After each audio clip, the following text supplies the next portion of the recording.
বিজেপির ডাকা 12 ঘন্টার বাংলা বাঁধকে সুপার ফ্লপ বলে দাবি করলেন তৃণমূল কংগ্রেসের রাজ্য সম্পাদক কুণাল ঘোষ। তিনি জানিয়েছেন, সকাল থেকে এই বন্ধের সমর্থনে জোর করে সাধারণ মানুষকে হয়রানি করেছেন বিজেপি কর্মী সমর্থকরা। তৃণমূলের রাজ্য নেতার দাবি, প্রতিটি অঞ্চলে স্কুল, কলেজ, দোকানপাট খোলা রয়েছে, ছন্দে রয়েছে কলকাতা এবং জেলার প্রতিটি জায়গা। এদিন বন্ধের সমর্থনে নিজের খাস তালুক নন্দীগ্রামে মিছিল করেছেন রাজ্যের বিরোধী দলনেতা শুভেন্দু অধিকারী। এদিকে শিয়ালদার কোলে মার্কেটে জোর করে দোকান বন্ধ করার অভিযোগ উঠেছে বিজেপি নেতা সজল ঘোষের বিরুদ্ধে। এদিন বন্ধের সমর্থনে নিজের এলাকায় মিছিল বার করেন তিনি, কিন্তু কোলে মার্কেটে গেলে তাকে তৃণমূলের প্রতিরোধের মধ্যে পড়তে হয়। দুপক্ষের বচসা হয়েছে বলেও খবর পাওয়া গিয়েছে। জানা গিয়েছে, ঘটনায় অসুস্থ হয়ে পড়েন সজল ঘোষ। পরে লেবুতলা পার্কে তার বাড়ি ঘিরে রেখেছে পুলিশ। তবে বিজেপির ডাকা এই বাংলা বান্ধে কি শীর্ষ নেতৃত্বে সমর্থন রয়েছে? রাজনৈতিক মহলের মতে সুভেন্দু সুকান্তদের এই সিদ্ধান্ত নিয়ে বিজেপির একটি মহল থেকেই প্রশ্ন তোলা হয়েছে।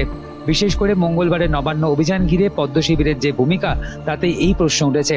পশ্চিমবঙ্গের ছাত্র সমাজের ডাকা নবান্ন অভিযানের কড়া সমালোচনা করা হয়েছে বাংলার বেশ কয়েকটি প্রথম সারির দৈনিকে।